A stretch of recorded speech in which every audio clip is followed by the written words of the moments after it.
She looked at her boarding pass again, tracing her finger over the bold black letters. Seat 20D. It didn't mean much. Just another number. Just another flight. She sighed quietly, pulling her backpack tighter against her shoulder as she moved along the slow line of passengers shuffling toward the plane. It had been a long day already.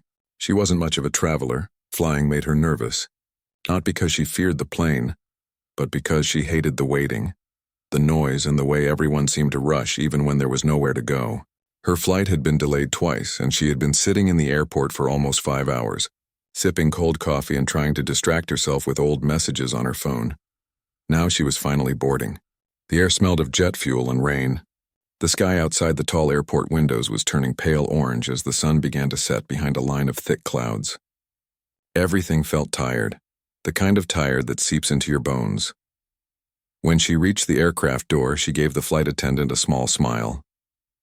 The attendant smiled back, cheerful and rehearsed, as if she had given that same smile 1,000 times today. "Welcome aboard," she said brightly. The woman nodded and stepped inside, feeling the blast of cool air and that strange mix of scents: plastic, perfume, coffee, and metal. The narrow aisle stretched out before her, lined with seats, people standing and fumbling with bags, and the soft hum of overhead vents. She found her seat halfway down the cabin. 20D right aisle. She placed her backpack under the seat and sank down with a deep breath.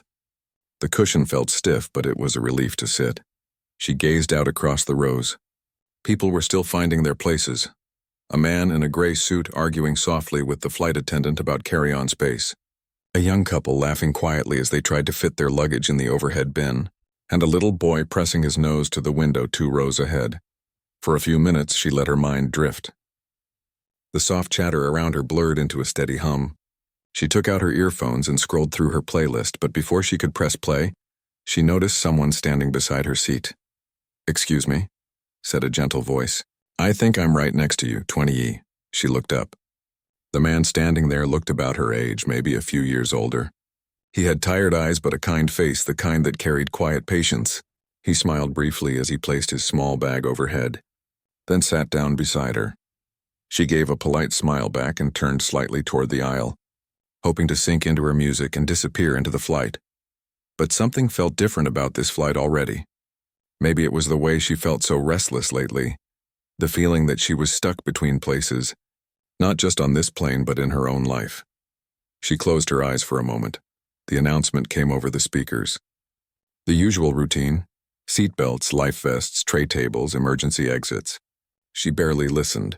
As the plane began to roll backward, she felt her stomach tighten. She hated takeoff the most. The noise, the sudden rush, the way her heart seemed to lift and drop at once. She pressed her hands together and took slow breaths. The man beside her noticed. "Not a fan of flying?" he asked quietly. She opened her eyes, embarrassed. "Is it that obvious?" He chuckled softly. "A little. Don't worry. I've flown so many times I could probably recite the pilot's announcements by heart. It's always the same. Noisy at first, then smooth once we're above the clouds." She smiled faintly, relaxing a little. "I'll take your word for it." When the plane roared down the runway and lifted, she held her breath. The city lights below blurred, the sound grew louder, and then silence. That strange, calm silence that comes once you're high above the clouds. She exhaled slowly. "Okay, that wasn't too bad. See?" he said with a small grin. "Told you." The first few minutes passed quietly. She took out her phone again and scrolled through photos. Pictures from work, family, and a few old memories she had tried to forget. There was a lot she was leaving behind, and not just in the city she had just flown from. After a while, the man next to her spoke again. "Traveling for work or something else?" She hesitated. "Something else," she said softly. "Just needed a change, I guess." He nodded, as if he understood that without needing details. Sometimes that's the best reason. There was something calm about his tone. Not nosy, not eager, just real. And that was rare. They didn't talk for long. But when they did, it felt strangely natural. She learned that he was visiting his family after a long time, that he had almost missed the flight because of a traffic jam, and that he always chose aisle seats because he liked to stand up often. Small, simple details, the kind that make strangers feel familiar. After the meal service, most of the cabin grew quiet. The lights dimmed and the hum of the engines filled the air. Some people slept, some watched movies, and others scrolled their phones under the dim glow of the overhead lights. She tried to rest, too, but her mind kept drifting. She thought about how strange it was that two people could sit side by side for hours, share a few sentences, and then walk away forever once the flight landed, like stories that touch for a moment and then separate again. Halfway through the flight, there was a small turbulence. The plane shook lightly, then steadied. She gripped the armrest quickly. "It's okay," the man said gently. "Just air pockets. Happens all the time." "I know," she whispered, trying to smile. "Still feels weird." "It does," he agreed. "But sometimes the only way to get somewhere new is to go through a little turbulence." She looked at him for a moment. Maybe he didn't mean it as advice, but somehow it felt like it was. The rest of the flight passed faster than she expected. They talked a little more, about music, about random things they missed from home, about what it felt like to start over somewhere new. He didn't ask for her name, and she didn't offer it. It felt better that way. When the captain announced they were beginning their descent, she felt something in her chest tighten again. Not from fear this time, but from a strange sense of calm. Like she was exactly where she was meant to be at this moment, even if she didn't know why yet. As the plane lowered, the city lights below looked like scattered stars. The man beside her looked out the window and said quietly, "You ever think about how small everything looks from up here?" She nodded. "Yeah, it makes you realize how much we worry about things that probably don't even matter." He smiled softly. "Exactly." The wheels touched the ground with a soft thud. The cabin filled with the sound of seatbelts unclicking, overhead bins opening, people reaching for their bags. The journey that had felt endless was suddenly over. She stood up and stretched. The man waited, letting her step out first. "Nice sitting next to you," he said. "Same," she replied with a small smile. "Safe travels." "You too." They walked out together for a few steps, then drifted apart into the stream of passengers heading toward baggage claim. She didn't turn around, but for some reason she kept thinking about that short conversation. How easy it felt. How peaceful. When she reached the arrivals hall, she stopped for a moment. People rushed past her, hugs, laughter, rolling suitcases. She looked around, taking it all in. Then she noticed something. Near one of the waiting areas, there was a small commotion. Airport staff talking quietly to a man who looked pale, confused, and slightly unsteady. It took her a moment to realize it was the man from seat 20E. He was holding his chest, breathing unevenly. The staff helped him sit down. For a second, she froze, unsure what to do. Then she found herself walking toward him without thinking. "Hey," she said softly when she reached him. "Are you okay?" He looked up, surprised to see her. His face was pale and he tried to smile weakly. "I think I'm fine, just maybe too long without food." But she could tell something wasn't right. One of the airport medics arrived quickly and asked him questions. He nodded, trying to stay calm. She stood nearby, worried. She didn't even know his name, but seeing him like that made her chest tighten. After a few minutes, they helped him onto a stretcher, just as a small crowd began to gather. The medic told her he'd be taken to a clinic inside the terminal for a quick check. She hesitated. Part of her wanted to just leave. It wasn't her business after all. But another part of her couldn't walk away, so she followed, quietly. And that was the moment when everything began to change. She didn't know it yet, but seat 20D had put her next to someone who would alter the course of her life in ways she could never have imagined. The sound of the airport echoed softly. Announcements, rolling luggage, and the steady buzz of travelers moving in all directions. She followed the medic cart slowly, her footsteps uncertain. She didn't even know why she was still walking behind them. She barely knew the man, but something inside her refused to turn away. They stopped near a small clinic inside the terminal. It was quiet there, a world away from the chaos outside. A nurse asked the man to sit on a narrow bed while another checked his pulse. He kept insisting he was fine, just a bit dizzy from the long flight, but his voice trembled slightly. She stood near the doorway, unsure if she should leave. A nurse noticed her and said kindly, "You're with him?" The question caught her off guard. She hesitated, then nodded slowly. "Yes, I was sitting next to him on the plane." "All right, you can wait outside," the nurse said gently. "He'll be okay. Probably just needs rest." She sat down on a small bench near the door, her backpack beside her. The minutes passed quietly. She could hear faint murmurs from inside, the sound of machines' soft voices and the man's slow breathing. She kept staring at the tiled floor, wondering why she felt so uneasy. After about 20 minutes, the nurse came out. "He's feeling a little better now," she said. "You can go in for a minute if you like." She stood quickly and walked in. The man was sitting upright now, looking pale but smiling faintly when he saw her. "Hey," he said softly. "Guess I caused a scene back there." She smiled a little, trying to lighten the mood. "You could say that. How are you feeling?" "Better. They said it's probably just low blood sugar and exhaustion. I didn't eat much before the flight," she nodded. "You scared me for a second," he laughed lightly. "Sorry about that. Not the best first impression, huh?" There was something warm about the way he said it. Even sitting there, looking tired and drained, his calmness had a strange comfort to it. After a short while, the nurse returned with a cup of water and some biscuits. "He needs to rest for a bit," she said. "But he'll be fine to leave soon. You can wait if you want," she nodded again. She didn't have anywhere urgent to be. Her plan had been simple: check into a small hotel nearby and figure things out the next morning. But somehow sitting here felt like where she needed to be. They talked quietly for a while. He told her a little more about his trip, how he hadn't seen his family in almost 2 years, how he had been working non-stop lately, and how this trip was supposed to be a break. She listened, and for once she didn't feel like she had to say much. When the nurse finally said he could leave, he stood up slowly, thanking the staff. He turned to her. "I really appreciate you staying," he said. "You didn't have to." She shrugged lightly. "I wanted to make sure you were okay." They walked out of the clinic together. The terminal felt quieter now. Most of the crowd had thinned out and the lights seemed softer. "Do you have someone picking you up?" she asked. He shook his head. "No, I'll just take a cab to the hotel. My family lives about 2 hours away. I'll go there tomorrow," she nodded. "Same here. I've got a hotel nearby, too." They walked toward the exit together. Outside, the night air was cool and smelled faintly of rain. Taxi drivers stood waiting in a line, calling out destinations. She was about to say goodbye when he spoke again. "Would you like to grab something to eat before heading off?" "I think I owe you that much," she smiled. "You don't owe me anything." "I know," he said quietly. "But it'd be nice. Just a quick meal." For a moment she hesitated. Then she nodded. "All right." They found a small cafe across from the airport, one of those places that never really closes, filled with travelers who look half asleep and employees who move like ghosts in the night. They sat by the window, sipping warm soup and eating bread in comfortable silence.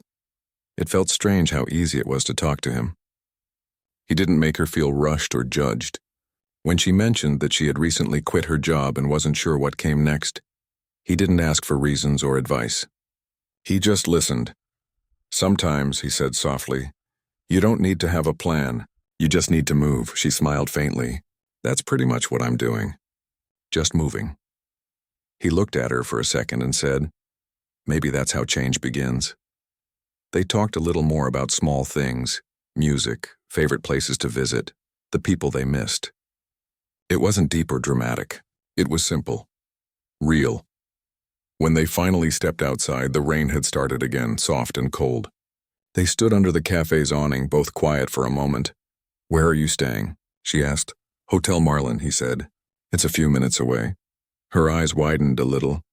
"That's my hotel too," he smiled, surprised. "Well, I guess fate decided to book us at the same place." They laughed lightly at the coincidence. Then they shared a cab, each sitting on opposite sides, watching the wet streets blur through the window.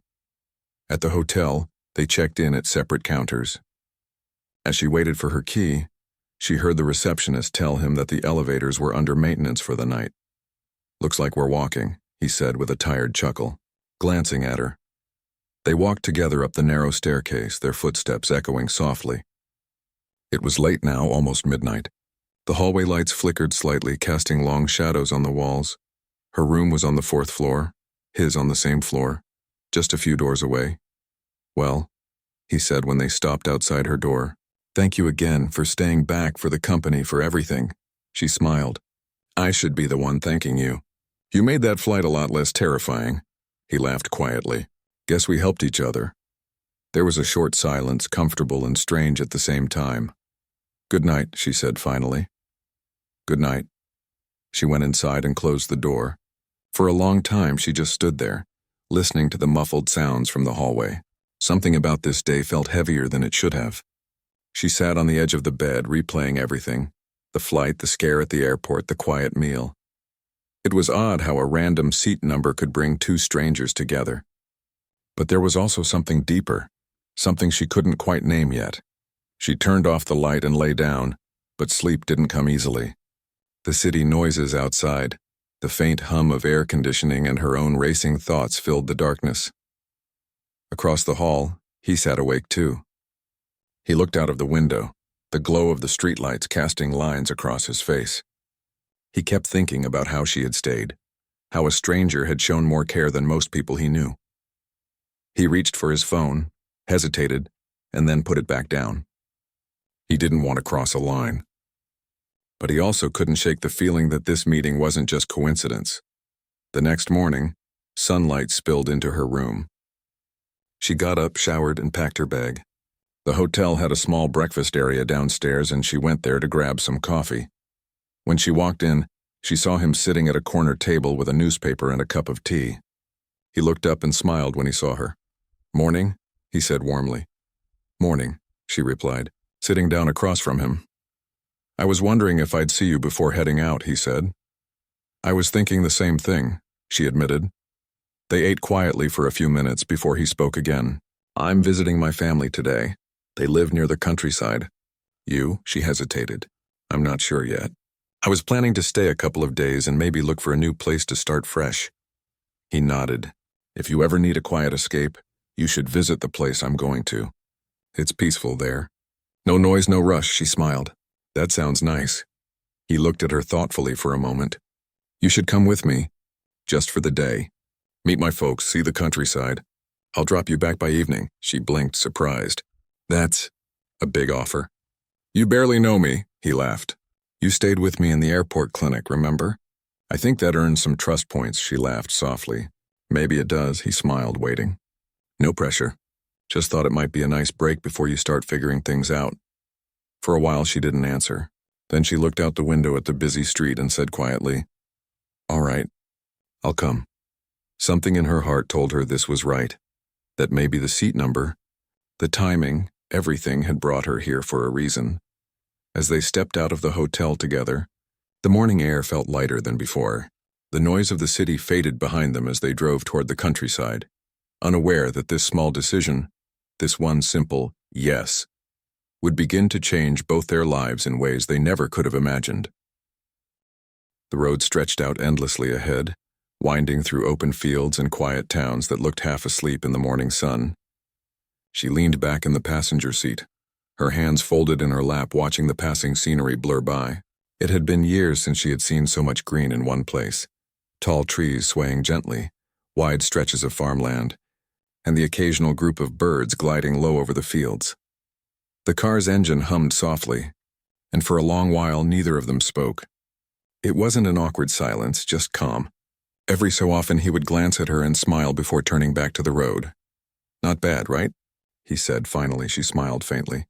"It's beautiful. I almost forgot what open air feels like." "You'll like where we're going," he said.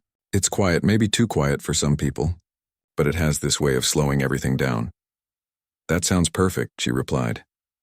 They passed through small villages where children played near dusty roads, and old men sat outside shops sipping tea. Every face seemed to hold a quiet story, the kind that didn't need telling. After nearly 2 hours of driving, they turned onto a narrow dirt path lined with tall trees. The branches stretched overhead, forming a soft green tunnel. She rolled down the window and let the fresh air rush in. It smelled like rain and soil, clean and alive. "This is it," he said after a few minutes. "Home." Ahead stood a modest house surrounded by fields. It wasn't big or fancy, but it looked warm. Walls painted in faded cream, a small porch, and a dog sleeping lazily near the steps. The sound of birds echoed softly from the trees nearby. As they pulled into the driveway, an older woman stepped out from the porch, shading her eyes from the sun. When she saw him, her face lit up with pure joy. He got out of the car quickly, and the woman hugged him tightly, holding on to him for a long time. She said something in a soft voice, almost scolding but filled with love, the way mothers do when they're both relieved and angry at the same time. He laughed and hugged her again, whispering something back. Then he turned and gestured toward her. "This is my mother," he said warmly. "And this," he added, looking at her with a smile, "is a friend I met on the flight." His mother smiled kindly and said, "Welcome, dear. Any friend of his is welcome here." "Thank you," she said, returning the smile. "It's really nice to meet you." The older woman led them inside. The house smelled like freshly cooked food and old wooden furniture, comforting in a way that reminded her of childhood. On the table were plates of rice, bread, and vegetables still steaming. "You must be hungry," his mother said. "Sit, both of you." They ate together, and the conversation was light and easy. His mother told small stories about him growing up, little things that made him blush and laugh. He tried to change the topic more than once, but his mother wouldn't stop teasing him. She laughed along quietly, feeling strangely at home in a house she had never seen before. There was something peaceful here, the kind of peace she hadn't felt in a long time. After lunch, his mother went out to tend to the small garden behind the house, and they sat on the porch. The air was warm, but a soft breeze passed through, carrying the smell of flowers and distant rain. He leaned back in his chair, stretching his legs. "Told you it's quiet out here," he said with a grin. She nodded. "You weren't kidding. It's almost too peaceful." "Too peaceful," he teased. "That's not a thing," she laughed softly. "Maybe not." They sat in silence for a while, listening to the sound of the wind rustling through the trees. She felt her heart slow down. It had been beating too fast for too long, from stress, from running, from never stopping long enough to breathe. After a while, he said, "You know, you didn't tell me much about yourself." She smiled faintly, staring out at the fields. "There's not much to tell. I worked for a company for 6 years, then quit. Thought I had everything figured out, but I didn't. I just needed to get away. To feel something different." He nodded slowly. "Sometimes life pushes you to pause." She looked at him. "You ever had to start over?" He was quiet for a moment, then said softly, "A couple of years ago I almost did. My father passed away suddenly. After that, everything changed. I wanted to quit everything too, but my mother needed me, so I stayed. I kept working, kept moving, even when I didn't feel like it." Her expression softened. "I'm sorry." He gave a small smile. "It's all right. I think losing people teaches you how to value time differently." His words stayed with her. They sat there for hours, talking about life, about choices, about the strange ways people cross paths when they need each other most. As the sun began to set, his mother called them in for tea. The sky turned shades of orange and pink, and everything felt wrapped in quiet gold. While sipping her tea, she noticed a small photo frame on a shelf. An old family picture. He was there, much younger, standing between his parents, smiling with both arms around them. The father's face had the same calm kindness his son carried. Later, after dinner, his mother insisted she stay the night instead of returning to the city. "It's too late to drive back," she said. "You'll go tomorrow." She hesitated, but eventually agreed. He showed her the guest room, simple, with soft sheets and an old lamp by the bed. "It's not much," he said, "but it's comfortable." "It's perfect," she said with a smile. He paused at the door before leaving. "I'm glad you came," he said quietly. She nodded. "Me too." That night she lay awake for a long time. The house was silent except for the occasional creak of the floorboards and the distant sound of crickets. Through the small window she could see the moonlight spilling over the fields. She thought about everything, how she had almost missed the flight, how seat 20D had placed her beside him, how one small act of kindness had led her here, to this quiet place where life suddenly felt softer. The next morning, sunlight streamed through the window. Birds chirped outside and she could hear voices in the kitchen, laughter, the clinking of cups, the smell of freshly baked bread. She smiled and got up. When she walked out, his mother greeted her warmly. "Good morning, dear. Did you sleep well?" "Yes, thank you," she said. It was wonderful. They all had breakfast together, sharing jokes and stories. It felt like a family, one she hadn't realized she missed until that moment. After breakfast, they went out to the fields. He showed her around, pointing out the small garden his mother had grown, full of vegetables, herbs, and colorful flowers. "It's amazing how peaceful it is here," she said, looking around. "It is," he agreed, "but it's not always easy. My mother works hard every day to keep things running. I try to help as much as I can." She watched him for a moment, noticing how naturally he fit into this place. Grounded, patient, steady. When they walked back toward the house, a car pulled into the driveway. Two children jumped out, followed by a young woman carrying a basket. His mother waved excitedly. "My sister," he said with a smile. "She wasn't supposed to come till next week." The children ran straight to him, laughing. He picked one up and twirled her around, making her giggle. The woman greeted her warmly, welcoming her as if she were already part of their family. She felt a strange warmth in her chest, not the kind that comes from romance, but from belonging. From being seen and accepted without question. They spent the rest of the day together, cooking, laughing, helping around the garden. Every moment felt alive, unhurried. When evening came, she stood outside, watching the sky fade into purple and gold. He walked up beside her quietly. "You're leaving tomorrow, right?" he asked softly. She nodded. "Yeah, I need to figure out what's next." He looked down, then smiled faintly. "You'll figure it out. You've got that look, the kind that doesn't give up." She laughed softly. "I don't know about that," he smiled. "Trust me, you do." They stood in silence for a while, watching the stars appear one by one. It felt like the kind of silence that didn't need words. As she went to bed that night, she realized something had shifted inside her. For the first time in a long time, she wasn't scared of what came next. She didn't know where life would take her, but she knew this. Meeting him, sitting in seat 20D, had been more than coincidence. It was the beginning of something she couldn't yet name, but it felt like hope. Next morning, sunlight spilled into the room, warm and soft, carrying with it the scent of the earth after last night's rain. She stretched and got out of bed slowly, savoring the quiet that filled the house. Outside, birds chirped loudly, and the wind carried the faint smell of flowers and freshly turned soil. He was already up when she walked into the kitchen, humming softly as he prepared a small breakfast. The kitchen smelled faintly of toasted bread and brewed coffee. She smiled, feeling an odd sense of comfort, as if she had been here before, though she knew it was impossible. "Morning," he said without turning. "Sleep well?" "Better than I expected," she replied, taking a seat at the table. He placed a plate in front of her, eggs, bread, and fresh fruit. The simplicity of the meal somehow made it taste richer than anything she had eaten in the city. They ate quietly for a few moments, listening to the soft sounds of the morning. Then he spoke. "Are you sure about heading back today?" She nodded slowly. "Yes, I need to figure things out, and where I'll stay, what I'll do. I can't just keep drifting." He looked at her with understanding eyes. "I know, but sometimes the world outside can feel heavy, especially after being somewhere quiet."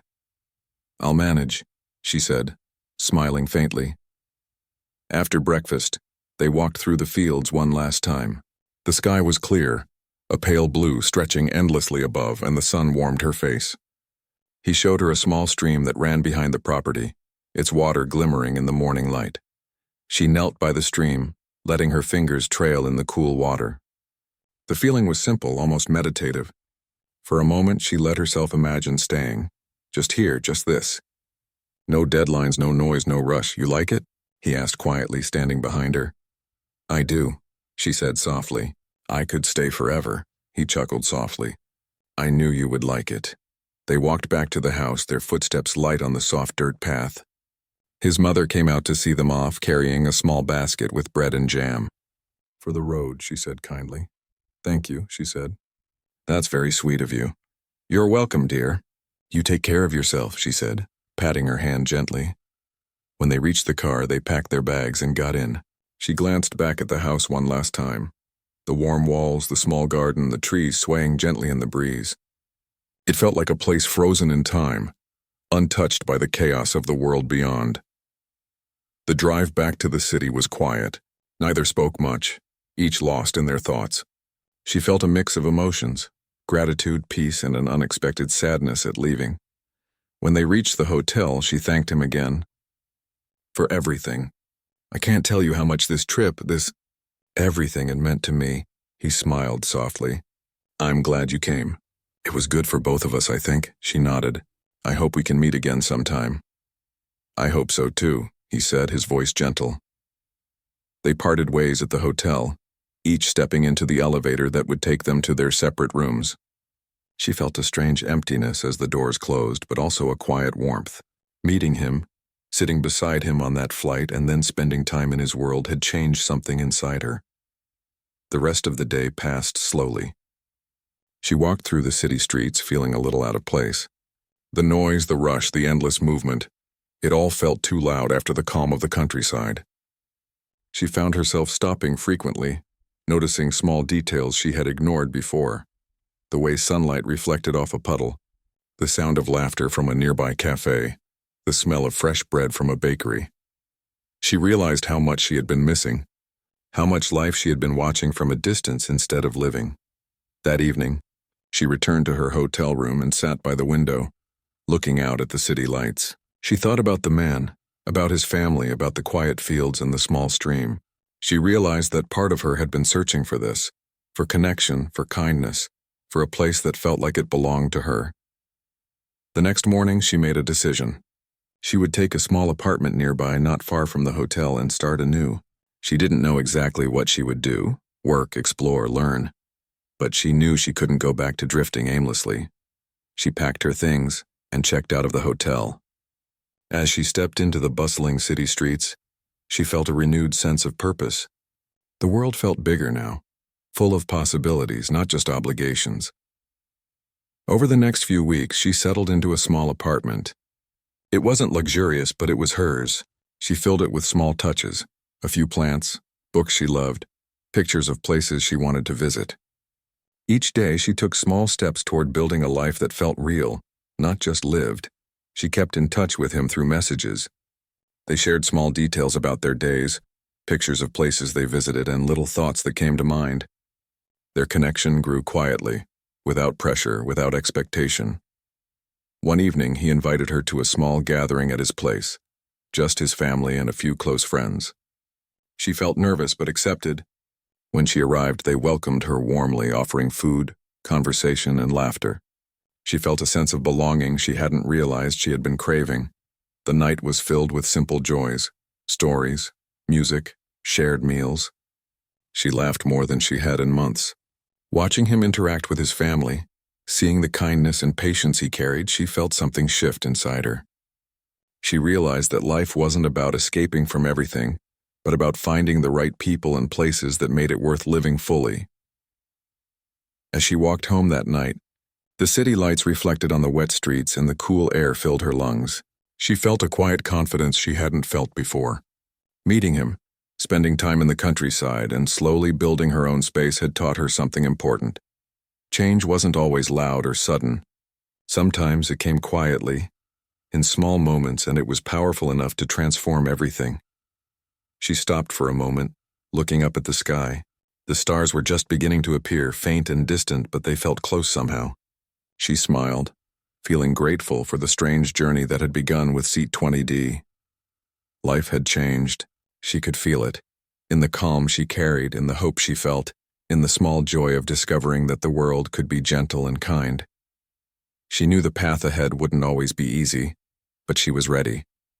She had learned to move forward, to embrace the unexpected, and to trust that even small acts of connection could reshape her life in ways she never imagined. And as she walked toward her apartment, the lights of the city around her, she felt a sense of peace she hadn't known in years.